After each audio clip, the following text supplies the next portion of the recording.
Hi, I'm Kevin McAdams. I've been a broadcaster, producer, a soldier, a retail manager, and a teacher, and now I'm a podcaster. You know, I've wanted to do a podcast for years, but I could never decide what it should be about. Should it be news, sports, politics, my favorite sci-fi? Then it hit me. I know a lot of people who do a lot of interesting things and have a lot of cool stories to tell, and I thought, let's tell those stories. So it doesn't have to be the same thing every week.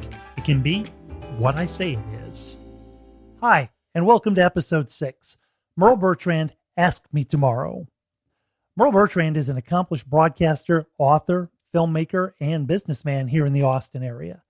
He's another one of the crew that came up via KMAX Sports from the Thunderhill Raceway days. He's currently the voice of the Vandegrift Vipers, one of the premier high school sports programs in Texas, both online and on local radio.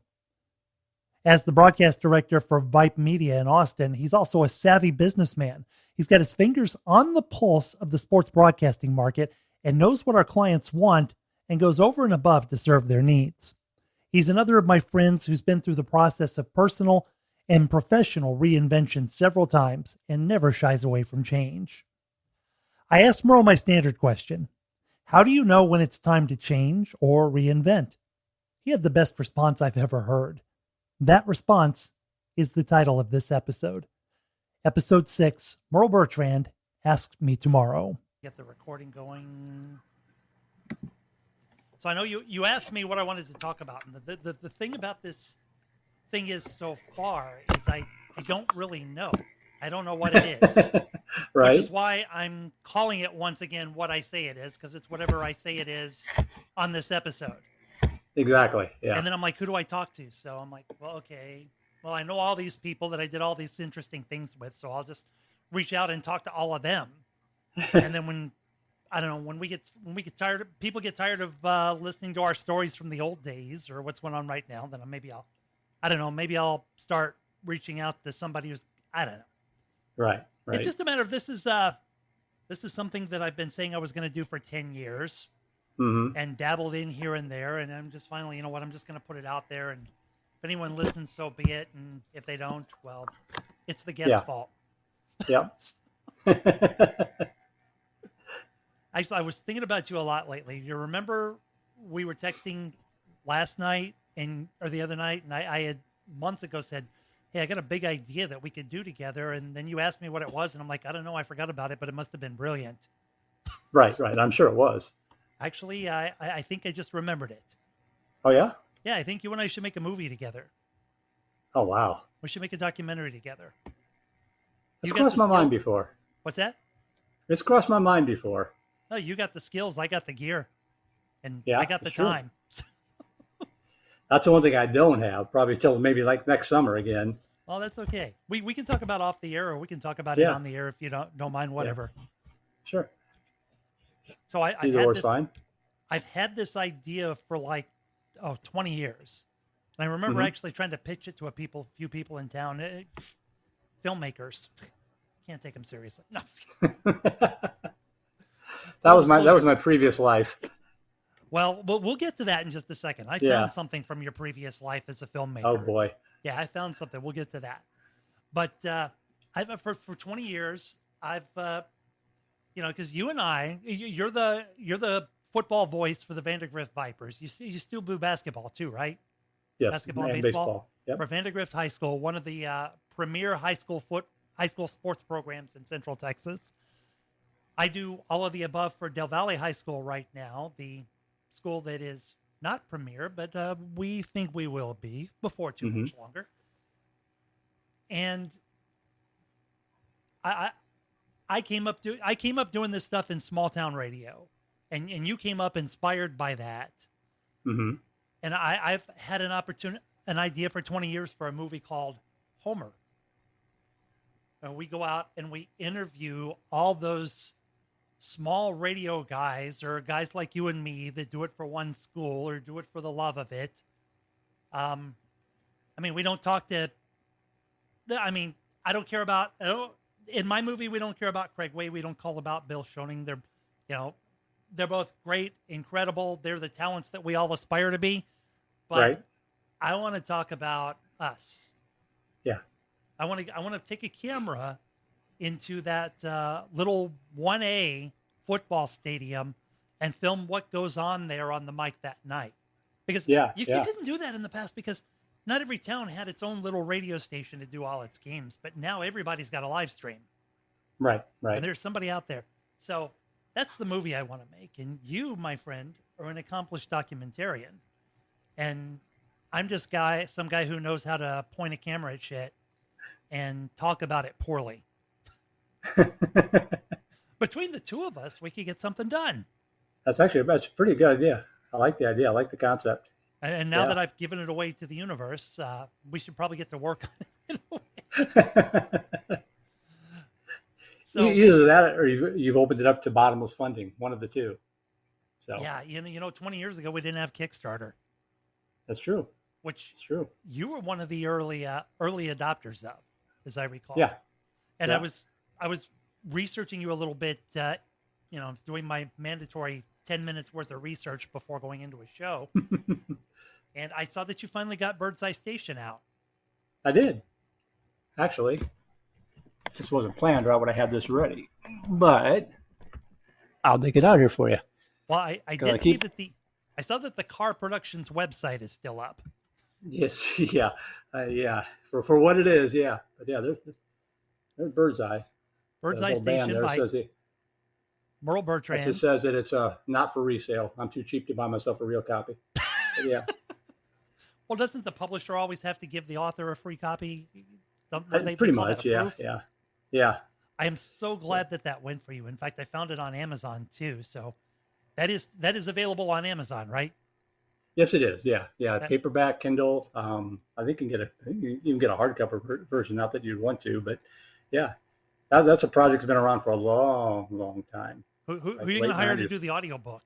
I mean, I know certain voice people who might be interested.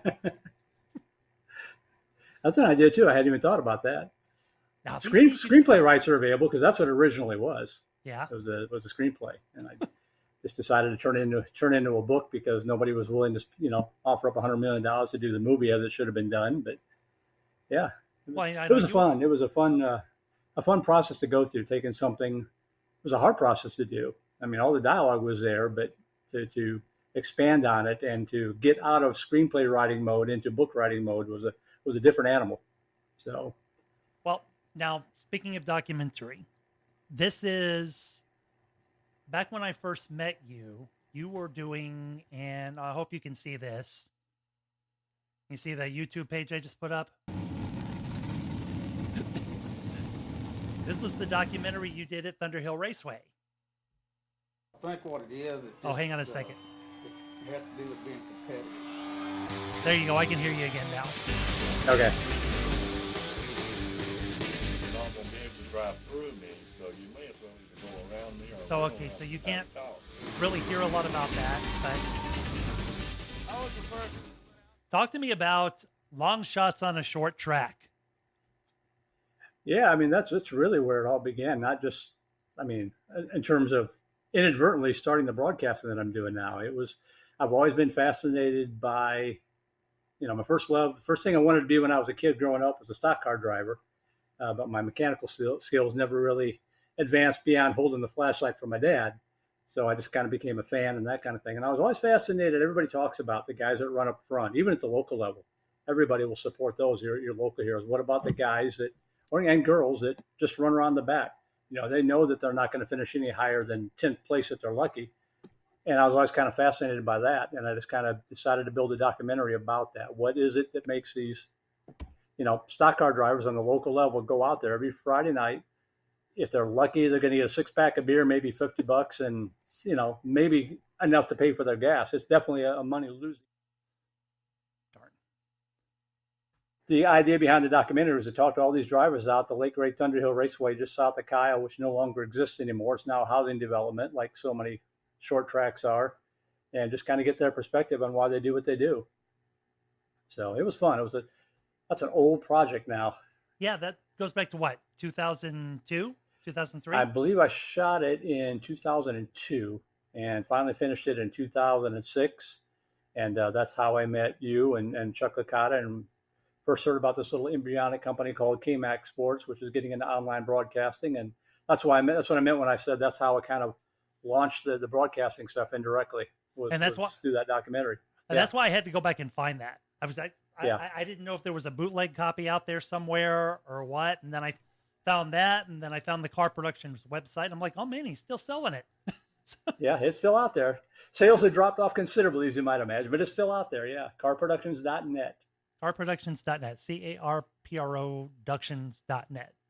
Right. If I ever post the video of this, I'll go ahead and I'll put a card on it just to make sure. Oh, there you go. Yeah. People see that. But yeah, so I don't remember if I ever got introduced to you at the track, but one day you showed up at Studio 19. Yes. Yeah. By the time we did just some stuff together out at the track, but by that time I was already involved in KMAC. That's right. You were on some of the early live streams we did, although we didn't even know to call it that back then. Yeah. Back then it was and I still hate to use the word. I hate that live stream has taken over in my mind because I'm old. It's still a broadcast. No, and I actually use that now to separate from the companies, because a lot of schools can go out there and they can live stream their own events. Yes. They'll slap up a camera and just live stream the event, and it's good enough. We still do you still do broadcasts. Mm-hmm. You know, when you've got a crew doing play-by-play, it's a broadcast as opposed to a live stream, in my humble opinion. When I think live stream, I think of like Twitch gamers. You know, I don't know. It just kind of, I think it became a convenient way to classify it, and I fought against it for years, and it's kind of taken over now. I mean, it's gained a certain respectability in its own right, but to me, you talk about live streaming, that's still second class to radio, still second class to TV in perception, which I hate. Yeah, and I'm agreeing you in full knowledge that my business card says professional live stream producer. Right, yeah. Because you've got to translate it into terms though. You've got to translate it into terms that your clients are going to understand. Right. But I agree with you. What we do at least in the sports realm is live television production over the internet. And it's no different than if we were putting it over the air or over a closed circuit or what have you. Right. I was actually I interviewed Rodney Rodriguez last night or 2 nights ago for what will probably be the episode before this one. This will probably air sometime in mid-August. But I was telling him, and I've told everybody that'll listen to this, last year we tried to do a student program at Del Valle High School. And it was somewhat successful in that we put a crew together and we got through the season, but in general, there wasn't much student interest generally in the student body. And we were trying to teach aspects of journalism and production in this, and all they want to do is show up, stand behind a camera, and get paid, at least for the most of them. And then, I'll save those stories for another time. But on day one, there is one of the boys is sitting in there, and I'm laying it all out for him, and he's like, well, wait a minute. I play games on Twitch and I have 500 followers. You can't teach me anything. I'm like, in the year 2021, he's not 100% wrong. He's not 90% right, but he's not 100% wrong. Yeah. And I agree with you. The ease with which live stream is available has on one hand cheapened our profession, but on the other hand, did internet broadcasting, or I hated that. I hated the term internet radio back in the day because it sounded like a little brother of radio. I think we chose the term online broadcasting. Was that it? Yeah, that was, yes. For the same reason, internet radio did seem sort of second class, but online broadcasting sounded more elevated, I think. I agree. Yeah. But I don't know. It's just been so hard to make any money at it. It really has. I mean, and this is some of the early discussions that we had going back to the KMAC days, which started in 2004, I think is when you and Chuck started that. And even it didn't really take off really until about 8-9 years later, but it's so much work to get it to take off because it's so hyper local at the high school level. You don't want to be competing with sponsors with the local booster club. So getting but you can't get national sponsors until you get to be big enough, or even regional sponsors. So it's a weird fine line that you gotta kind of tread there. Right. But I mean, I remember you to this day. We were driving back from somewhere, and you said, it's not going to be too long before people are going to be able to call up these broadcasts and listen to it on the car radio, just like they do terrestrial radio, which seemed crazy at the time. But with the advent of smartphones and apps and that kind of thing, that's pretty much what a lot of people do now. If they're on the road, they can, of course, watch. They better not be watching when they're driving, but they can at least listen on their, through Bluetooth on their speakers. So you were very much ahead of the curve in that one, sir. Yeah, I wish I'd thought to publicize that or publish a scholarly paper or something on it, or somehow gotten more in on the bottom of that. But it's neither here nor there. We are all a result of our previous life choices, and I am right where I want to be at this point in my life.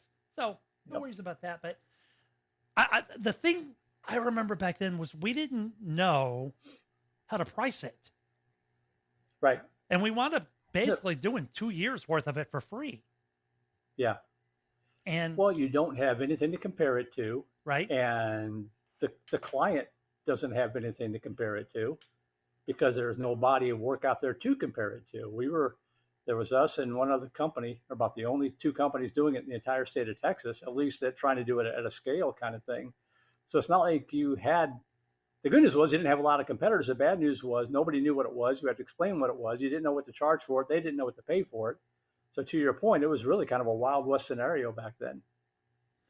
Yeah, it really was. And I wonder,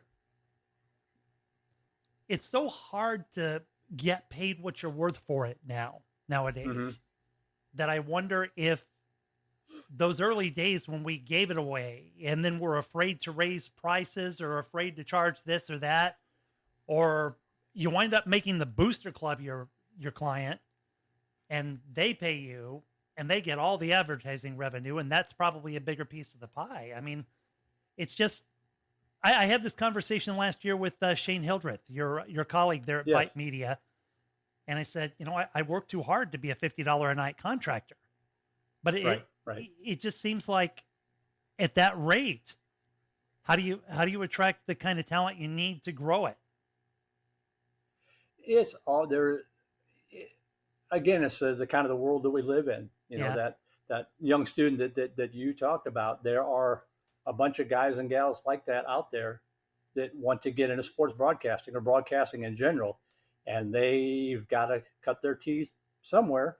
And companies like ours which we didn't have growing up when we were kids. If we wanted to get into broadcasting, before I got into filmmaking, I wanted to be a broadcaster. But, you had a local radio station or two, and that's it.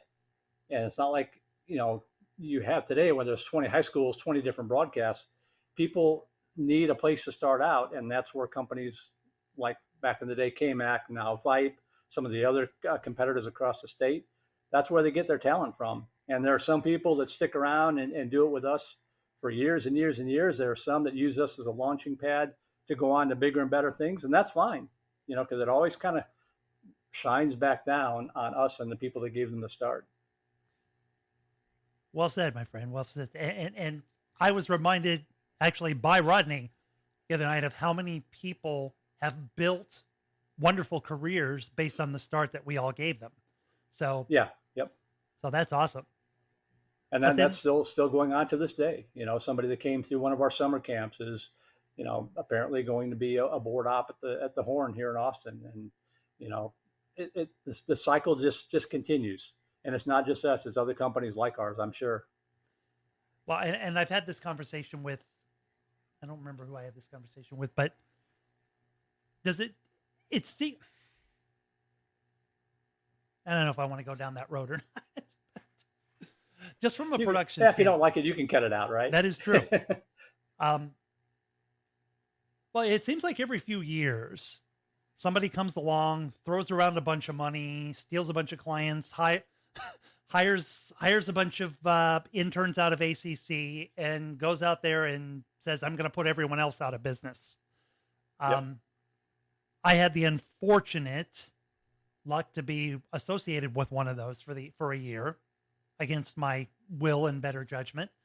And then you have, another one here in town who I won't name, but you know who I'm talking about. Mm-hmm. I'm going to name him. It's IHS Fan. And you know how I feel about quality production, right? I'm going to put in money and time to make it a good looking production, but there's always going to be somebody who comes in and goes to the school and says, "Hey, I'll do it for $75 a game. I'll give each of these two kids $25. I will put them in the booth. They'll each do 4 jobs badly instead of doing one job correctly." Right. And I look at that and I'm like, this is what me and Chuck and Merle and Rodney and all these guys, this is what we were doing 20 years ago, or 20, I mean like 15 years ago. So does it always have to come back around? I mean, some of these guys aren't even using crowd mics. Like, yeah, really? So does it always have to come back to the lowest common denominator, the simplest organism, the simplest version of it, if you will? Is that always going to come around? And I say this as somebody who put literally thousands of dollars in trying to do a multi-camera broadcast last year of Del Valle High School football, which sort of kind of worked. But we're probably not going to do it again this year, just because while I'm trying to run color commentary and produce this show, I can't focus on everything all around me. Yeah, it's the kind of thing I used to take it, and I still do a certain extent. I think I've matured a little bit, but I used to take that kind of thing really, really personal. I am, for a mellow guy, I'm pretty competitive because I always believe in what we're doing, that it's a good product and that kind of thing. And when somebody does come along, especially if they come along deliberately undercutting prices, building companies up using people that we trained and that kind of thing, yeah, it bothers me. No doubt it bothers me. But I've learned that at the end of the day, that it's what the market will bear. We're fighting sort of battles on two things. We're fighting big picture, national stuff, NFHS, big money like you talked about, that has money that can come in and put on these big multi-camera productions with the replays and all that kind of stuff. At the other end of the spectrum, it's dad with the iPhone up on a little stand talking into the microphone. It's what the customer is willing to pay for, what they're willing to accept. If they don't care that there's no crowd mic, if they don't care that there's no scoreboard, all they want to do is watch their grandson play, and they're okay with everything else, then that's what they're going to support. If it costs more to do more than that, then they'll pay, and then they want to do that, they will. If they don't want to, they won't, and you're not going to be able to talk them into it. And I've learned that, especially dealing with booster clubs, it changes. We've lost clients. We've got clients back. Competitors have taken clients away. Clients have come back. As the booster clubs change and the people change and the technology changes and the prices kind of move around a little bit, it kind of sorts out, for the most part, the way it probably should. There are companies that offer premium broadcasts. They try to do it as inexpensively as possible, which is where I think we fall in. What you're doing out at Del Valle, where that falls in. There are companies that don't care. They just want to hack and slash their way through. It's everything in between. And I try, unless they're attacking us personally, I try not to attack them personally. It's frustrating, but I know a lot of guys that worked at other competitors, as do you, and you're going to see them. And it's just a matter of being professional to them when they're in the other booth that you are, helping out pronunciation and that kind of thing. Because when you're calling the game, they want the same thing that you do. They don't care about the company politics and that kind of thing. Right. So I take off my broadcast director hat and put on my broadcaster hat, and I give them our pronunciations. They give me theirs, help them out. It'll sort itself out the way it's supposed to. I hope. Sooner, in the circles that we run in, sooner or later, you're gonna be waiting in line for the press box bathroom behind that dude who pissed you off last season, or you think Exactly. undercut you on something, and Yeah. you can't air your laundry there. Right. maybe you settle it like men in the parking lot later, but that and now speaking in more terms of business sense, Mhm. do you think, and we've both experienced this, where you bring in somebody, you train them up, you pass on your love and passion of all things broadcasting or all things live streaming, webcasting, and whatever, and then they go and start a competing business. Mhm. Is that inevitable? And is that inevitable? Is there anything you can do to prevent it? Or do you just say, okay, wish you luck. See you around. See you in the press box.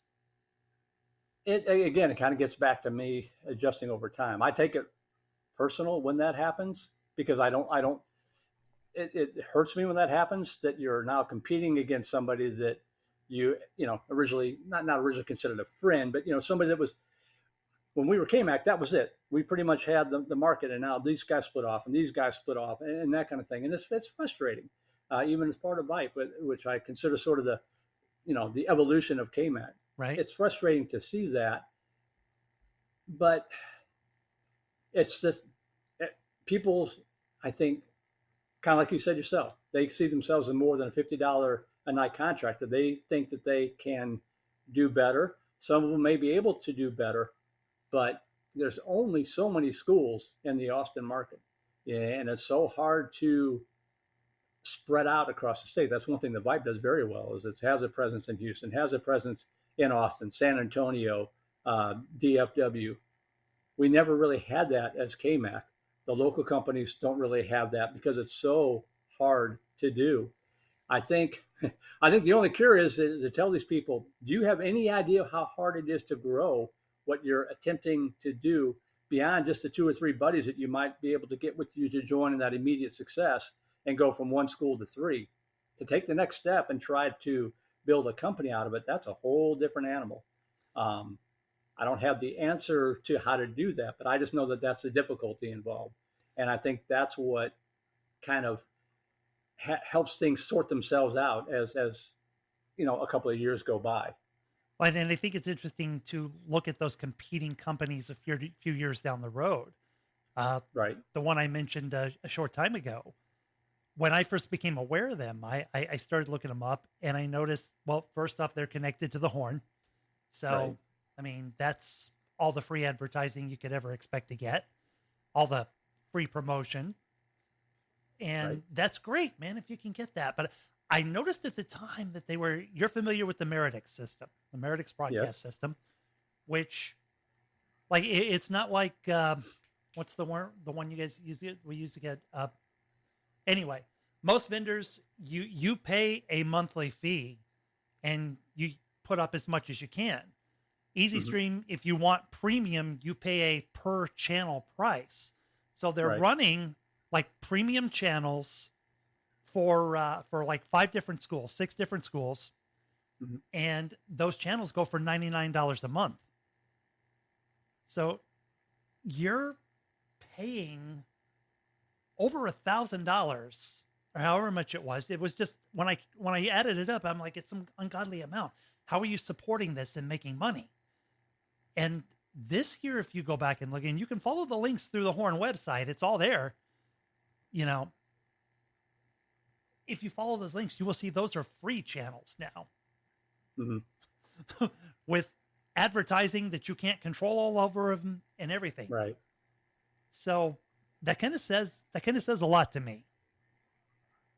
Yeah, I mean, I'm not going to criticize what they're doing. Oh, and I didn't mean that. I'm just talking about that in terms of business, and where I'm really meaning to go with that is managing growth. Yeah. I mean, it is expensive. Everything costs money, regardless of what you're paying talent. You still have to have a laptop. You still have to have a camera. And it's not as expensive as it used to be, maybe, to get some of this stuff, but it's still have to have something. You still have to have a streaming channel. Stuff is going to break. You still have to pay your crew something. So, they've got their model and we've got our model. What you're doing out at Del Valley, is kind of doing what they're doing at Westlake, I assume. There are different ways. There are different ways to scratch the itch to people, and it depends on what people want. If people get frustrated enough with free Spotify, they pay the premium. People get frustrated having to sit through ads that they don't like because the channel's free. They'll look for alternatives, and if they don't care enough, they'll stick with that. Their broadcasts are pretty much as good as ours. I think ours are a little bit better, maybe, but it's those subtle things around the edges that make the difference. The support that a company and the publicity that a company like VYPE can provide separates a little bit. Doing nicer graphics maybe separates a little bit from what we had when we started out with KMAC. Part of that's technology. Part of that's the willingness to put in that extra little bit of effort. If the company doesn't care and the client doesn't care, then it's a perfect fit. If they want to do more, hopefully the client will pay for a little bit more. And that's not us. That's anybody. Well, okay. So much for shop talk. Yeah, I mean, I took it personally when they came along. There's a little history there and that kind of thing. I didn't like that a lot of their teams were started using broadcasters that started out with KMAC and VYPE, but they had every right to do what they did. It's a free country. It's a free market. And they're still around. We're still around. So clearly there's enough there to keep everybody at least in the ball game. So, well one last question. I'm sorry, go ahead. Yeah. One last question about football, sports broadcasting, and then we'll move on to something else. But what are your thoughts on the pay-per-view model? And this is coming from me, from my experience of being sort of volunteered into the Texan Live model. And right.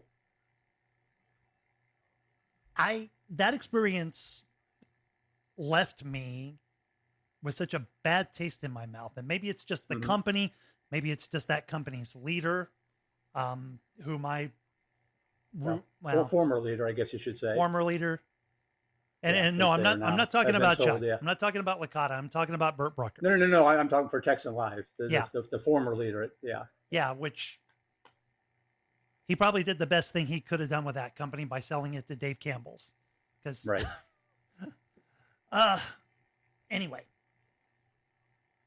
that experience, because that's how I came into conflict with IHS Fan and with Rick Epstein, was over the fact that, he says, one company says, I've got an exclusive contract with Lake Travis, and none of the Austin schools can come in and broadcast from Lake Travis. Their fans can pay to watch our broadcasts, and vice versa. And I kind of, at the tail end of the season, just walked right into the aftermath of that argument on that last game at House Park Stadium. And when I was talking about this with Rodney, he's like, yeah, that was weird.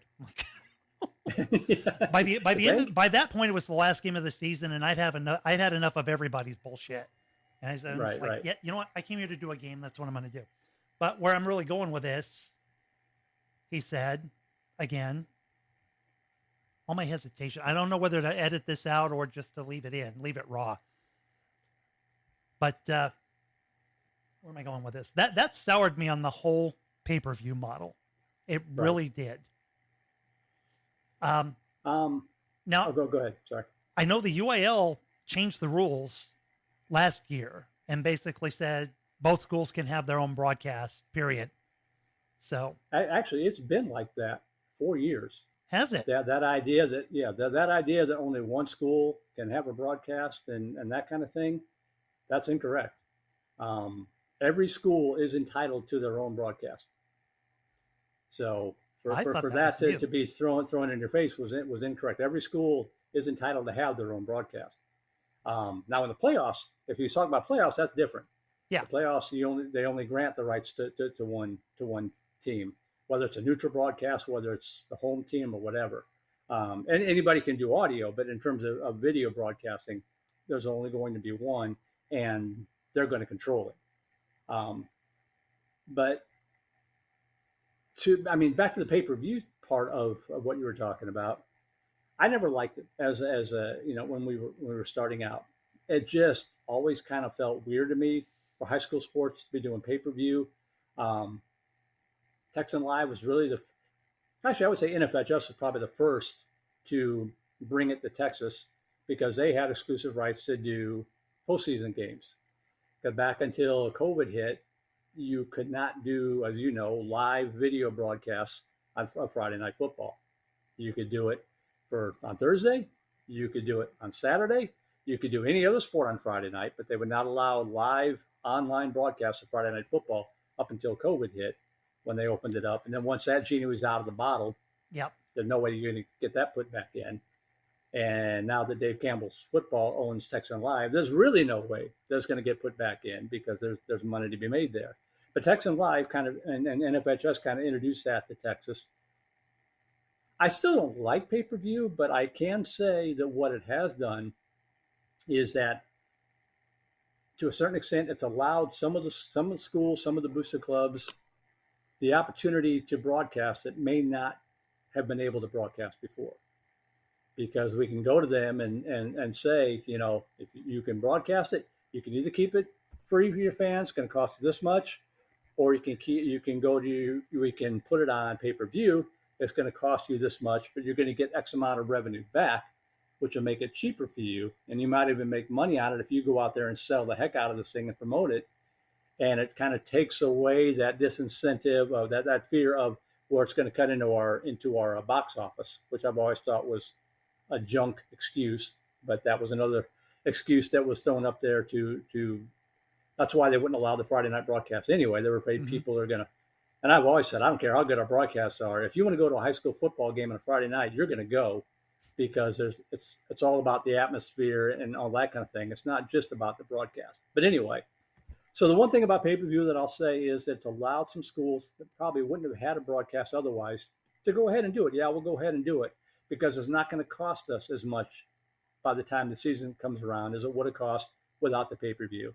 And if they've got a wealthy booster club that's done a great job selling sponsorship, or we broadcast for a lot of the private schools, they don't want to charge their fans because their fans are getting charged enough just for the school, they can keep it free.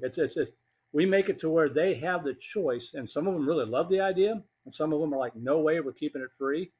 And we tell them that's totally fine. That's why we're offering a choice. It's up to you how whatever suits your needs the most. So I'm not as adamant about it as I used to be.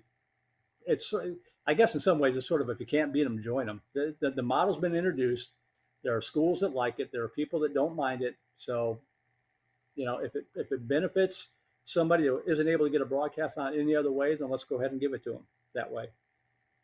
Yeah. And on the other hand, there was I guess we had such a poor experience being connected with that outfit through Del Valle. And then, it was the next year, 21, they're like, why don't we just put it on YouTube? So, so that's what we did. And it speaks to your point of, okay, this is what some people want. This is what some others want. This is what some others want.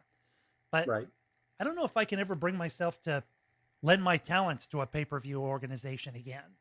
I don't know. That's when I talked to one other person about that on an earlier episode. And I said, well, I'm never going to give my name, image, and likeness again. But now, I don't know. You're kind of turning me back the other way with this conversation, because you've made a very reasoned and cogent argument. Well, it's the difference between my personal inclination and the reality of where things are in 2022 in Texas. I still don't like it for high school sports. I still don't like the fact that NIL is kind of invading high school sports and that kind of thing. I don't know a lot about it, but I know that it's out there. So, if we can, if VYPE can offer it in a way that leaves it up to the schools to decide what they think is best for their fan base. Option A doesn't have pay-per-view. Option B does. Which one do you want to do? And they choose. And if they don't like it, they can change it the next year. It's kind of the best of both worlds, I guess. I guess so. As I'm kind of rationalizing it to myself to swallow the bitter pill. Well, that and come late November when I'm like, okay, I got no work this week. Hey, you guys got something open? Right. I may live to regret. I may live to eat the words I did on that earlier episode. But anyway. Well, I mean, to that point, it does allow more for the contractors that we use at VYPE. It does allow us to bring in more people and get more people some work and some experience because we've got more broadcasts than we would have if we didn't offer that as an option. Because I'm guessing probably half our schools this year will use the pay-per-view approach. So, if without them, a lot of contracts will be sitting at home without anything to do on a Friday night too. Good point. So there is that as well. Touching on NIL for a second, man, that is scary. It is. I'm like, wow, FBS just became the minor league of the NFL. Well, I mean, it always was. It always was D1 or I guess FBS now. But now it's like, holy crap. Now when Coach Deion Sanders can throw $6 million or the potential to make $6 million or whatever it was at some kid, and bring him to his podunk little college in Florida. Like, oh my God. On the one hand, it makes it kind of puts some equity into the pursuit of recruitment. But man, when that sinks down to the high school level and, Westlake or Lake Travis's or, one of the big San Antonio schools or the Dallas, and, when Westlake's starting quarterback, who, AKA the Cowboys quarterback training program, I meant to say Longhorn. I didn't say Longhorn quarterback in waiting over there at Westlake. Right. When that 17, 18-year-old kid can make $1 million NIL deal, high school sports just turned pro, at least, at the 5 and 6A level.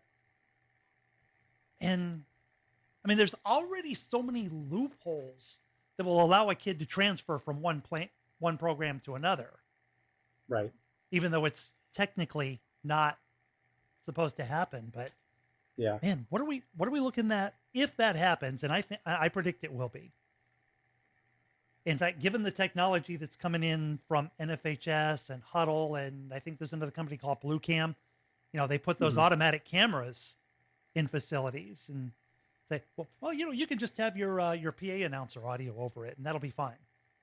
I mean, those cameras are not infallible. I've tried to call games based on them, but now now they're rolling out tools that basically giving the school a free production suite, and hey, here, put whoever you want on it.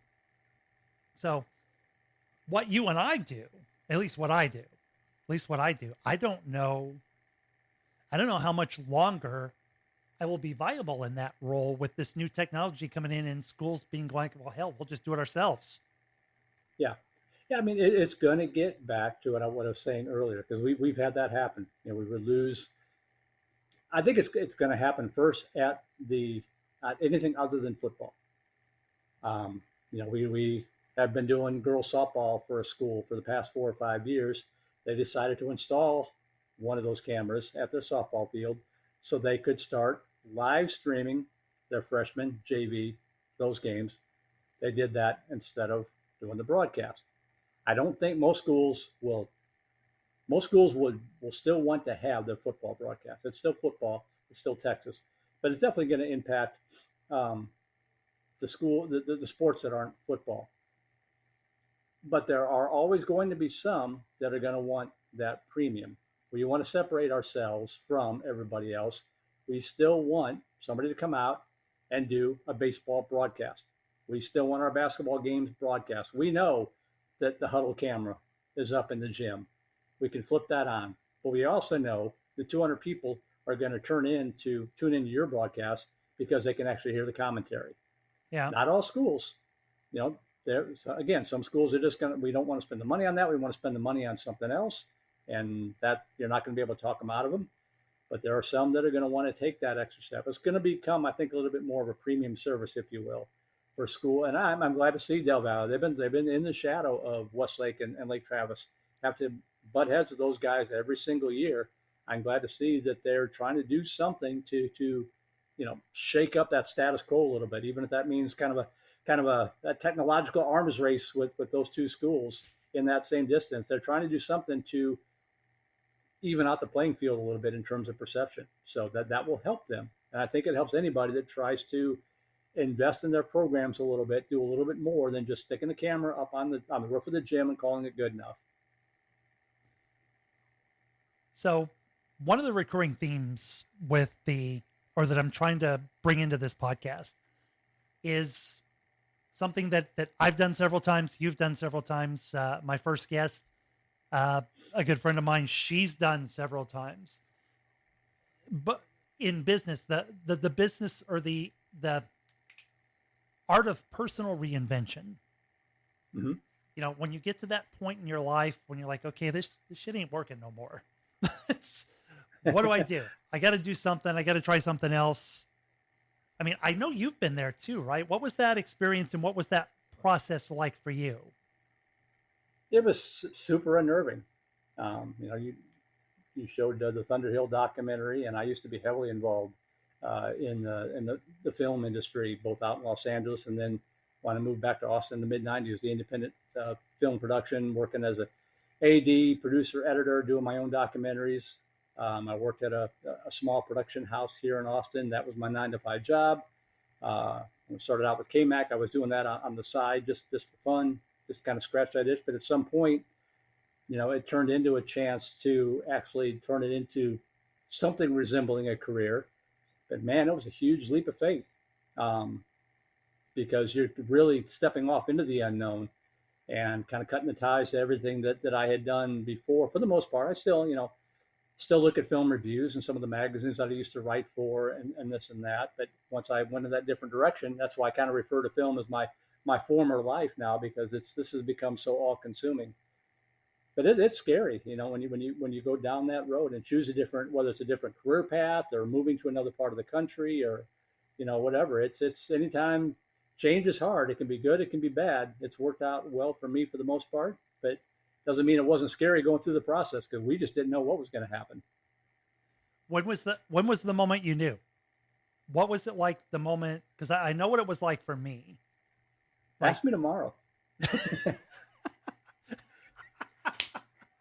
I think it is kind of a process. I'm too old to work. If I was able to keep a roof over our heads throughout that entire time, then I'll know that it was a good decision. But it could all end tomorrow. All the technology stuff that we're talking about and how the market's changing and all that kind of stuff. It could, a year or two down the road, what I'm doing may not be possible anymore, or it could blow up and expand nationwide. You just don't know. So it's kind of I don't say that I'm settled into it at all. I'm glad that it's going well so far and that I've been able to make a career out of it so far. So far it's been a good decision, even though I don't live in a 20,000 square foot mansion and have 4 or 5 cars. I'm still able to survive. So, and I enjoy what I'm doing. So on all those counts, it's gone well so far, but so far, and that's just life. You never know what's going to happen down the road. You've dealt with some stuff as well. So personally and professionally. Well, would you have any advice for someone who was going to make the leap? It's just kind of trite and cliched, but just follow what you really want to do. If you're absolutely miserable, as long as you see a path that you can still support yourself while pursuing what you really want to pursue, if you, for instance, if you want to go into broadcasting, but you hate your 9-to-5 job, that doesn't mean you've got to give up on broadcasting. Just find a better 9-to-5 job that allows you to do it, so you're not quite so miserable in the meantime, and gives you. I've been blessed to have, even when I worked at the production company, the folks there for the most part would allow me to take time off early to go do a game until I got to where I was able to kind of step away and do this more full time, do it as a career. So just that there's options to get yourself in a better position if you're not ready to make the complete leap yet, just to kind of find out if that's really what you want to do. Just don't, once you burn the bridge, it's awful hard to build it. So make sure that you're okay before you step onto the new bridge. Oh, okay. Great advice. So far. I wish I'd done it that way every time. If I looking back, if I'd done it that way every time, I might be in the 20,000 square foot mansion. Yeah, I mean, it's really tough. I always tell people, all you can do is make the best decision that you know how to make at the time based on what you know. It may be the stupidest thing you've ever done in your life. When we made the switch, I talked it over with Christina, talked it over with her parents, talked it over with my parents, got as much advice and as much blessing as we could get at the time, but you still don't know. That doesn't mean anything. I could have stepped into this and, it could have pancaked in 6 months. And if that happens, that old saying, you dust yourself off. Okay, we still got to eat. So then you go back and find a job and kind of rebuild from there. So. Yeah. And I think, I'm sorry, go ahead. No, I was just going to say, and then, this is why I don't badmouth competitors or people who work with competitors and that kind of thing, because sooner or later, you're going to need them for something. They're going to need you for something, whether it's a favor, whether it's advice, that kind of thing. That's too small of a world to really badmouth anybody. It's going to come back and bite you at the end of the day. Again, excellent advice. I wish I'd always followed that. I didn't always. No, and it's crazy. It's took it personally early on. So, it also makes me wonder if I need to go back through the earlier episodes and cut out a few bits. But never intentionally bad-mouthing anybody. My true feelings about a few things may come out now and then, but right. I agree with you. Right. I really do. Because again, at some point, you're going to be waiting in line behind that guy for the press box restroom at halftime. Right. Yeah. Yeah. You will. Yeah. Speaking of press boxes. So every broadcaster I talk to has got at least one crazy press box story. But before we get to that, we'll end with that. The other thing I wanted to reminisce about with you, if you will. So I meet you at Thunderhill, you do some racing work with us, and then you come to our dinky little talk radio studio. Studio 19, high above the mighty K-Mac Tower at the corner of Ghetto and Industrial in beautiful East Austin, Texas, with the view of the 183 freeway, next door to the convenience store, next door to the Mexican restaurant, next door to the other Mexican restaurant, next door to the Salvadoran restaurant. I think that was the spiel, but that was close enough. It was something to that effect. Yeah. I mean, we were basically doing podcasting before anybody. Well, I think maybe that was like a copyrighted Apple term at the time. If you wanted true podcast, you had to have an iPod, and we were just throwing shit out there and thinking, okay, somebody might. We were calling them this. Talk shows. It's talk, kind of like we talked about at the beginning. We called it talk shows. Now they become podcasts. We called it online broadcasting. Now they're live streams. That's what they were, was podcasts. We just didn't call it that back in the day. I was trying to remember. You did a show about movies. Yes, and you always had the coolest guests because you brought in independent producers from the local industry, and it was always so cool. What was the name of the show? I can't. It's called The Director's Cut. The Director's Cut. Yes. Yep. Yeah, I had a lot of people from that I worked with in film. A lot of people that I used to write for several film magazines, so I would review movies, and I would almost a never-ending supply of people that I could bring in to come in and talk about their movies. They didn't know how small time they were. It was publicity for them, and they were always good enough to do it. The Duplass brothers, who have gone on to do a whole bunch of bigger stuff, people like that came in on the show. It was fun. Every time I think about doing that show, I'm amazed that people do a talk show for 3 hours a day. People like Jeff Ward, every single day, because that show, that 1 hour, took so much work for me. I can't imagine doing 4 or 5 shows a week after week after week after week. My respect for people like that, even if I don't like them, my respect for them is off the charts. You ever think about trying it again? Bringing that back? In the summertime, I do, because things slow down in the summer when we're not doing so much high school stuff. I know that there's no way I could keep up with it. Sorry, we got a 21-year-old cat that's trying to make herself part of the show. She's adorable. Keeps jumping back and forth. Yeah, in season, I would like to do it, but I just know, again, I just know how much time it takes. And, in addition to broadcasting, I'm responsible for all of our crew scheduling and payroll and all that kind of stuff. In addition to doing my own broadcast, so there's just not enough time to do it. So I never say never, but right now it's just too much work. But you're the right. What I forget what your title is with VYPE. Broadcast director. Broadcast director. Yeah. Okay. Grand High donut maker. That's basically what that is. Supposedly, yeah. Yeah, it's definitely a jack of all trades kind of thing. Do some sales, working with booster clubs to try to bring clients on board and all that kind of stuff. Doing all the scheduling, a lot of the interviewing of on-air people, tracking the payroll.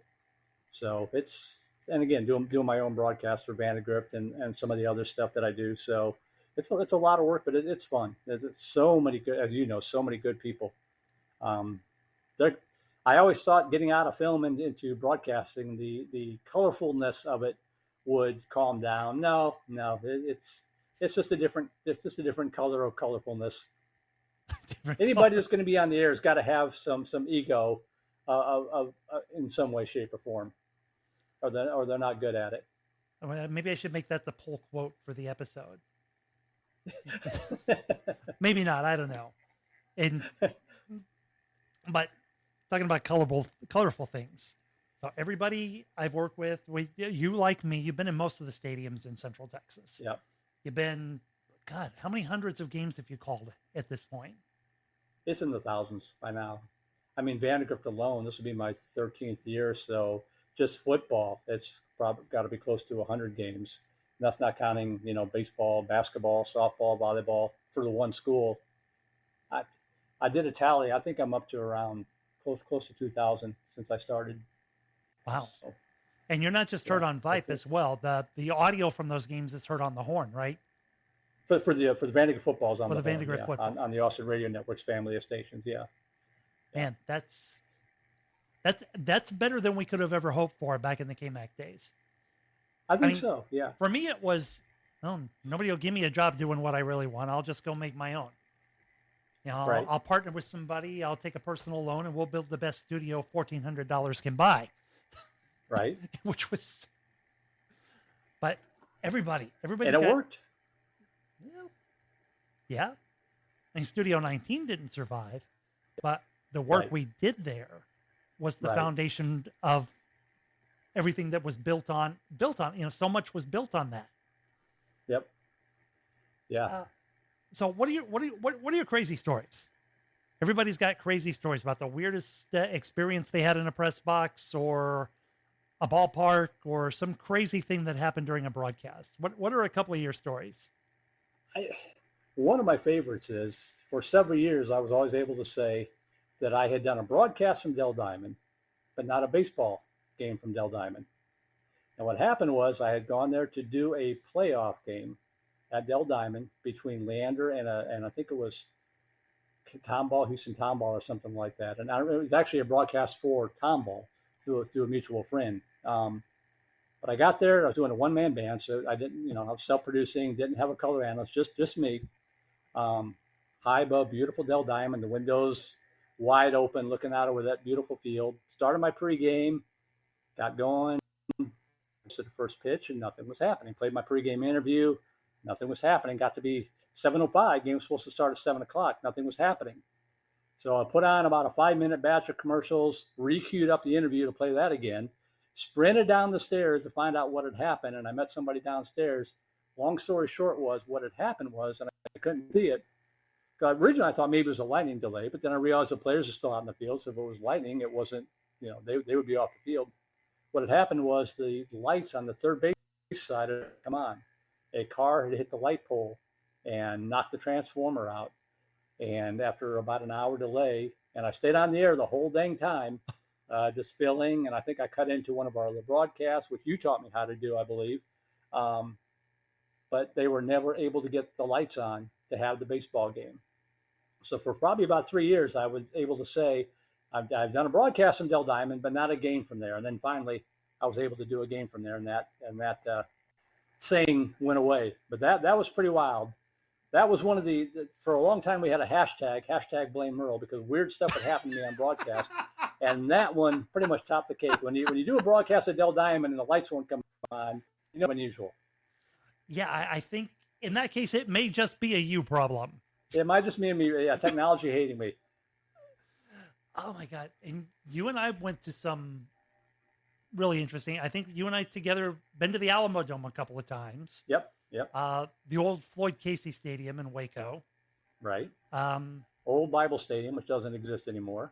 Oh my God. I had Tim The one Dean that you had to climb the rickety stairs and drag the equipment up hanging straight down behind you. Yeah. Oh, yeah. I talked about that with Tim Dean a few weeks ago, and that almost killed me on several occasions. Old Panther Stadium, speaking of Tim Dean. Yeah. Trying to cram him, Cerriti, and Ty Dean into a space. A closet. A space about as big as the block I'm looking at your image in. Right, yeah. They were the first broadcast I ever did for KMAC. I was the third man in the booth when Liberty Hill played at Burnett in 2007. Wow. I was just try it, see how I like it. It was miserable, 105 degrees. I'm wearing a long sleeve shirt because I'm thinking football, it's going to cool off at night. Well, not in Texas in August, it doesn't. And then the next week I wound up, I think, producing and doing color on Westwood for 2 or 3 games. And I showed up when Westwood played Georgetown at the old Georgetown Stadium. And Chuck said, "You're doing play-by-play tonight, by the way." Okay. I had done no prep. And I did their games for the rest of the season and then the next 2 before handing it over to Rodney when Vandegrift came online. I've been at Vandegrift since 2010. So that's how that all started. Yeah, did you know I've recently started doing play-by-play? Yeah, and you're good at it. Really? Well, here's the thing. Except when you call the team going the wrong way. Oh, God, I'm never going to live that down. And somewhere out there, I know that piece of audio probably still exists. But you want to tell the story? Go ahead, tell the story. No, go ahead. You were about to say something before I don't remember called you out. What it was. I don't remember why. It was a playoff game with Stony Point and somebody, and I don't remember who we were calling. I think it was Leander because we were at Bible. Yeah, we were at Bible, and it was a blowout, one-sided game. And it was sort of, I think it was you, me, and Chuck. And Chuck said, "Why don't you do play-by-play?" The game was out of hand. We probably had 5 listeners at that point. And you called it was a kickoff. And lo and behold, it turned into a kickoff return for a touchdown. And you did a fantastic job, and you were looking at the wrong roster. Which I have done myself. So that's the one thing I've learned. You do this long enough, you're going to do or say something stupid. It's inevitable, or screw something up. You just can't help it. Or do you just have to, especially in today's climate, do you have to just pray to whatever you hold dear that it's not something that gets you canceled? Yeah. I mean, that whole thing with the NFL and when they were out making racist comments, I think it was at a girls' basketball game. And some of our people were kind of gloating about it a little bit at one of our meetings. I said, "Guys, don't. Yeah. Just be lucky that none of our people have said something that's stupid, because that they have. They just didn't have the microphone on. I mean, that old thing about, if you're in the booth, act like the microphone's on, because it just might be. I've bit my tongue. Hopefully, not anything racist. I hope that none of our people would say anything racist or anything like that, but you're going to say stupid stuff. Stuff that just pops in your head and it's out before you can take it back. Yeah, and you may not mean anything by it. It may not seem racist or denigrated in your head, but then when you listen to it later coming out of your mouth, like, holy shit. Yeah, yep, they're kicking me out of the world, and I deserve it. I live in fear of that. I really do. Yeah. You just have to kind of keep that sensor on idle in the back of your head and hope that it's not needed. But stuff's going to slip out. I was doing a game 3 years ago on National Breast Cancer Awareness Night. The teams are wearing the pink and all that kind of stuff. High school football game, and I made a comment about it being National Breast Awareness Night. Not Breast Cancer Awareness Night. It just, It's going to happen. And it's worse at the high school level. There's no taking that back. So, Oh my God. It's just going to happen. Oh my God. In a previous episode, I talked to Tim and then Greg Ceriti separately, and he told me about the time at Liberty Hill where they'd left the crowd mic up. You leave the crowd mic up and you let the band go out at halftime, right? Right. Because, everybody wants to, it's high school. Everybody wants the full experience, and that includes the band. So you don't talk over the band, at least not not your team's band. Right. Plus it's your first opportunity in 2 hours to go to the bathroom, where you're going to be waiting in line behind that guy that you may have inadvertently badmouthed on your podcast last year. Right. So he tells the story of, the Matthew McConaughey line in Dazed and Confused, Mm-hmm. What I love about these high school girls, I get older, they stay the same age. And some guy was performing that line on the crowd mic live on air. Yeah. At a high school broadcast where the high school girls are down on the field playing in the band and dancing around. And so that's the thing too. You always have to wonder. We had an incident at Del Valle last year where, you have the crowd mic out and there may be people around it. There may not.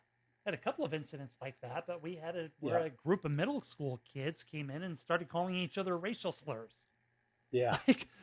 And this goes out on the air, and I'm like, shut down the crowd mic.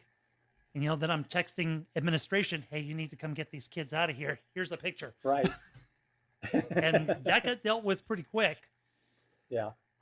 And then there was I think we did the game. We were at Dragon. It was against it may have been McNeil, because that's like the only RRISD team we play every year. It may have been at McNeil. And we had several kids who didn't know the mic was there, clustered about talking about their various relationships and who was sexually active with whom. Oh boy. Yeah. And that's just like, you know what? I tell Chance, just keep going, take the heads off, shut it off, go out and say, guys, everything you just said just went out on the internet. Yeah. And crowd mics can be a whole fresh level of hell. I mean, it's one thing when your crew says it or you say it, but you're right. I mean, crowd mics are kids will find a crowd mic at the bottom of the bleachers in a driving rainstorm. They'll find a crowd mic and start yelling into it. Were you with, I think Chuck was there, and it may have been Dennis Allman, because it may have been a Georgetown game, but I don't know if you were there. You remember that really cool classic old ballpark in Weimar? Yes. Yeah. And that I don't know if it still is. I don't even know if it still exists. I know you can still see it on Google Earth, but that was like a good halfway point between Houston and Austin and San Antonio for playoff games. And I remember we put the wireless crowd mic out on the backstop, and probably sometime bottom of the fourth, I don't know, right in the middle of the game, little 3-year-old boy walks up and just starts singing into it. Yeah.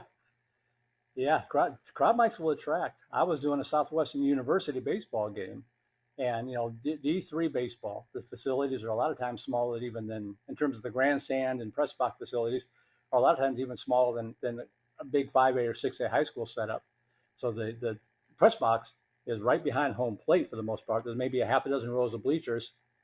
And these two drop-dead gorgeous college girls came up, sat down right in front of this video, came up so people could see what they look like, walked up the bleacher, sat down right in front of the crowd mic, which was hanging out the window of the press box, and started talking about bra sizes. I mean, crowd mics just attract it like moss to a flame. It's nothing you can do about it. Got to the half inning, told them that, pointed out the crowd mic and said, just make you aware. You don't need to move, but just make you aware that there's a crowd mic there, and everything you say is going to get through. They couldn't move fast enough. I didn't get the words out of my mouth, and they were gone.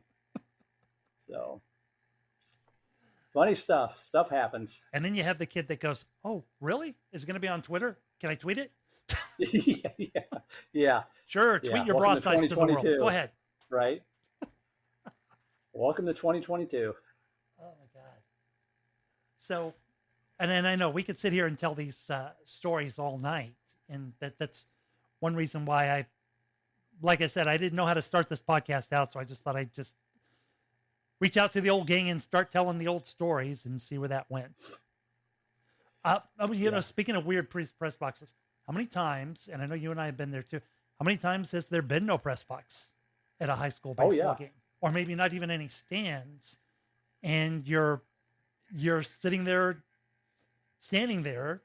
or sitting on a camp stool behind a folding table in the dirt off the first baseline. Right. Yeah. And you had to run 300 feet of extension cord. Yep. Just to get power. Yeah. Nothing other than football stadiums is built for broadcasting in Texas and in any high school, because it wasn't possible when these stadiums are built for the most part. You might have had a radio guy come out. You might be able to sit a radio guy next to your PA announcer, but that's it. They're not built to have the home team's crew and the away team's crew and video cameras and all that kind of stuff. So you're right. There's a lot of times you're setting up, you put your stuff up on the top row of the bleachers and stand behind it on a chair so you can see what's going on, or grab a couple of folding chairs and set them next to each other to put your equipment on and just hold everything else. It's kind of like the Boy Scouts. Be prepared and then just be prepared to adapt and make it work. Now, Jason Schaefer, who we both know, he's the last few years been the voice of Hayes ISD football. Right. He tells the story about having to do it from the back of his pickup truck. Yeah. I think that was at Regent's School. I don't remember. Probably at Regent's, yeah. Yeah. And they're getting a new press box finally, which is great because that's one of the best programs in the state of Texas, and to have a deer blind as a press box was just, I'm glad they're upgrading their facilities because they deserve it. But yeah, at the time they had to do it from the back of a pickup truck. Have you been to Hyde Park the last few years? I haven't been out there in 10 years. Not for a couple of years. And you remember the press box was like a trailer? Yes. Yeah. And the seating was like, just amphitheater seating on a berm, and half the field is also the outfield to the baseball field. Right, which is ingenious. But when you look at it, I was like, how does this, and you have to got to really use your imagination as to how it converts into a baseball stadium and then back to football, but they make it work. Oh man. I hate cookie cutter stadiums. I really do. Yep. Which it's going more and more that way in high school football. Mm-hmm. But yeah, the old press boxes and stuff, they just can't support what everybody does anymore. Right. And it's expensive to build a new one, so everybody just kind of makes it work. Well, just to start wrapping things up, because we've been talking for an hour and 12 minutes now, where you at this fall? What's on the plate right now? With if I told somebody to go to VYPElife.com right now or VYPE.com right now, what would they see? Right now, on VYPE.com, they're going to see a bunch of recruiting kind of stuff and previews and that kind of thing. The main website is still VYPE.com. All the games are listed there. We still use the VYPE Live, which is the old KMAX site, kind of rebranded. Because a lot of the Austin schools and fans are used to going there still.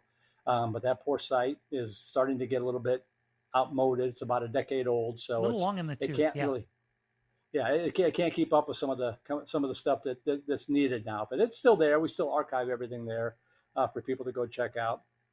But yeah, I mean, we'll start volleyball here in about a month, 5-6 weeks maybe with the tournaments, and then football August 26th. I'll be back with Vandegrift, and we're looking to make a big announcement probably in the next couple of weeks that I can't talk about yet. But it'll be a former client coming back, so that'll be good. Well, congratulations. Yeah, that'll be a lot of fun. That'll keep me busy on both. I can't say. I understand. I'll give it away if I say what I was about to say, I would have given it away. So I better not do that. No, don't.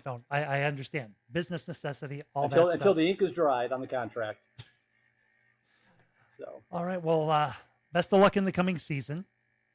And any parting words? Any sage advice? Just thanks. I mean, this ride that I'm on now wouldn't have been possible without you and Chuck starting KMAC all those years ago. You are the KM in KMAX. So my wife is Christina Marie, who did a lot of work with us and still does it at VYPE. She kept trying to say that it was Christina in there somewhere, but it is Kevin McAdams. So Well, without you and what? We should have put 2 Ks in there. That's Kevin, Christina, Kevin, Merle, and Chuck is what it should have been back in the day. It really should have been. But yeah, I mean, just thanks. Without you guys starting that and taking a chance on me, even though you made me audition. Really? Did we? With that. Chuck did, yeah. And I don't blame him. And I cheated like crazy on my audition. You know, I took a UT football game and recorded it and made up some fake rosters and did play-by-play. And then I took it into the editing studio and cut out all the ums and ahs and stutters. And I was trying to call it watching a TV recording. So that's a little bit tough. But I cheated. No. I know what you mean. It's got the gig. So without that, it wouldn't be where it's at right now, and I wouldn't be doing what I'm doing with VYPE when they bought KMAC in 2018. So yeah, just thanks, and I'm glad that you're still out there doing stuff, and we get to work together from time to time, and looking forward to a brand new year. All right, man. Thanks. Best of luck. Hope to see you out there in the press boxes. I promise not to badmouth you, so I don't have to bump into you in the line when you use the restroom. How about that? I know you won't do that. I know you won't. But I honestly, the whole 2020 experience got me to a point where I just do not care. I really don't. I don't care what anyone says about me. I don't care what anybody says to me. I'm completely over it. Yeah. I can't even about it. So haters gonna hate. What can you say?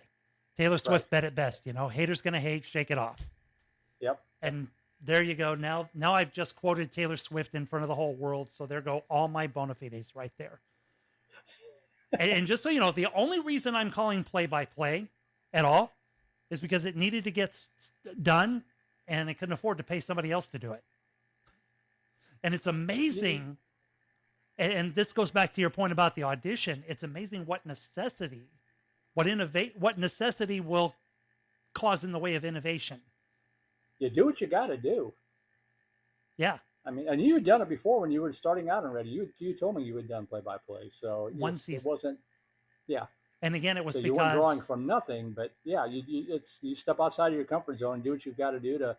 I mean, I was calling girls lacrosse. I know about this much from girls lacrosse, but you do what you got to do sometimes to make the client happy and to get them to come back. Well, I always say, if I can't be informative, I'll at least be entertaining. Right, which I think I lived up to on that one lacrosse game you and I worked together. Yeah. I think it was which got rave reviews. Right? So we did that well. We got to do it again sometime, man. Sometime soon. Yep. It'll happen. All right. Thanks, Merle. Thanks. Take care.